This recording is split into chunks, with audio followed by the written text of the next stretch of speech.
down, and as you can see, the Ashanti Regional Police Command has commenced investigations into the shooting incident that occurred on Monday evening at Asawase F-line, a suburb of the Ashanti region. According to the police, preliminary investigation indicates that the victim, a middle-aged man, was fatally shot by two unidentified assailants. The suspects, each riding on a motorbike, reportedly approached the victim and opened fire at close range before fleeing the scene. The victim was initially rushed to the Mencha District Hospital and later referred to the Komfanochi Teaching Hospital, where he was unfortunately pronounced dead.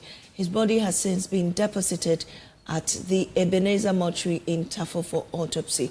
In response to the incident, the Ashanti Regional Police Commander, DCOP Emmanuel Tekujo, the Regional Crime Officer ACP Ebenezer Boyo, and a team of officers visited the crime scene. And that's the update from the police there.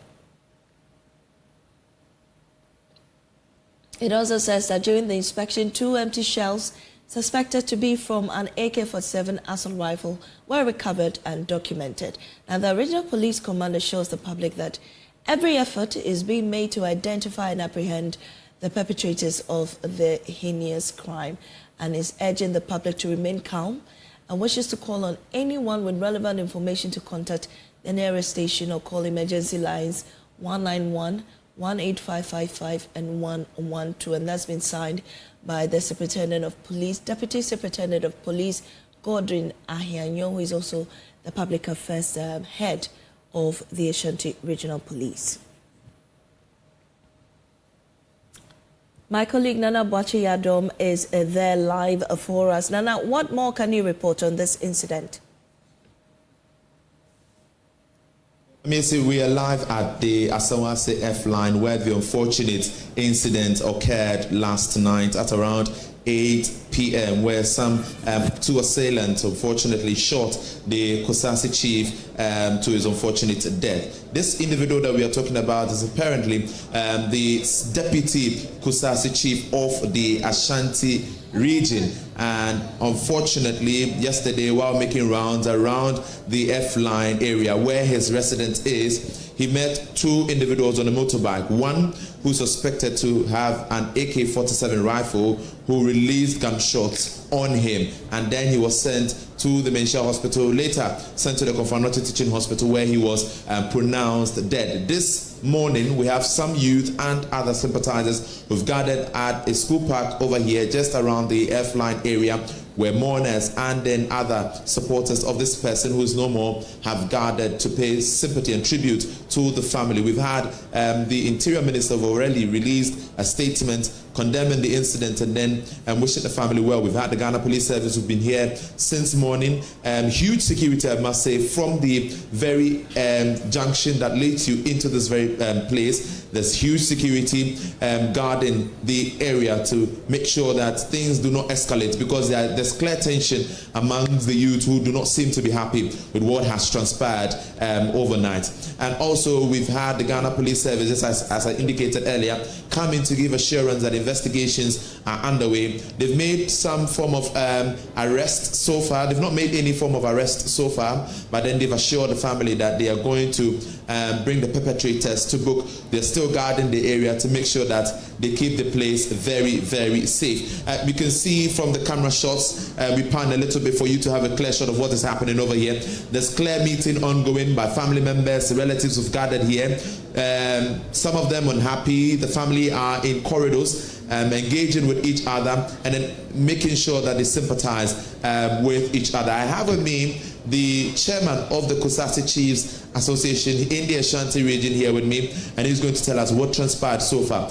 This individual, who is no more, is known to be the deputy Kusasi chief of the Ashanti region. Yes. You happen to be his deputy as well, and you also are the chairman. You're the chairman of the Ashanti Regional Kusasi Chiefs Association. Who is this person that we're talking about, and what led to his unfortunate death yesterday? He is the deputy Kusasi. He's the deputy Kusasi chief of Ashanti region. But because of the health issue of the Kusasi chief in the Ashanti region, yes now, and he is control of everything. So he's seen to be the chief, the Kusasi chief of Ashanti region. And then what happened yesterday is rather unfortunate. In fact, it's unexpected event which happened. We don't know how to describe it. It's unexpected, and it's just a big blow to the Kusasi community here and back home. In fact, it's very, very painful. We're looking at the fact that he's the Kusasi chief, he's taking over from the actual chief who's not doing well and getting shot. How does this come to the Kusasi people in the Ashanti region?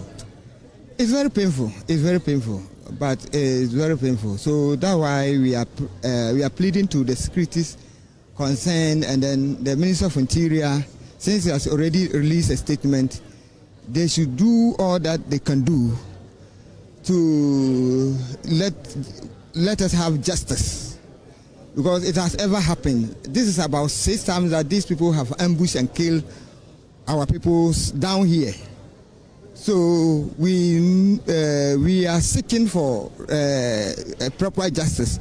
The police will say they are doing the investigation, but up to now we are not hearing those things that has happened. We are not hearing anything. But this time around, in fact, we are just calming down the youth, because it had it not been that, but now they would have even take some revenge. But we are pleading with them. But what they are saying is that if the proper investigation is not done and then proper justice is not administered, then meaning there will be revenge. Yes, they will take the law into their own hands and do what they are. That should not be said, but then we hope that the police would continue with their investigation and then bring the perpetrators to book. How swift are you looking at this investigation process? How swift do you want the police to commence and then end their investigation so that justice can be served? We are willing to cooperate. Okay. Any little information that we get, we will make sure that we give it to the police.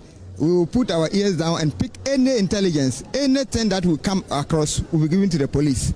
And we are pleading with the police to do everything fast, to fast track everything. There shouldn't be a delay, because the way tension is rising, if there is a delay, then something must go out of hands. So we are pleading to the police, and then the interior is even the president. They should put their foot down and do what they must do for justice to be administered at the right time. If not, things will escalate, and we, the Kusasi community in the Ashanti region, we may not be able to control. I know that tension is among the youth from my engagement with some of them, but this individual that we are talking about, has he been part of the mediation process with the Asantini with regards to the Boko conflict? Has he been part of it? Yes, he's been part of it, because he's been the chief here. He has been hosting Boko Naba and his interaction. They come to Manchia for the mediation, and he has been all the time. He has been going with Boko Naba. He has been part of the mediation. He's part of the mediation, yes.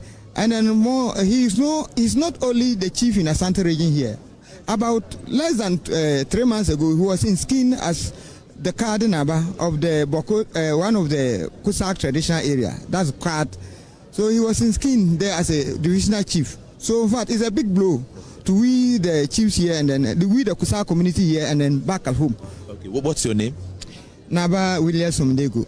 Thank you very much. And then he happens to be the chairman of the Kusasi Chiefs Association in the Ashanti region. He tells me that this individual who unfortunately met his untimely death yesterday has been part of the mediation process led by the Ashanti with regards to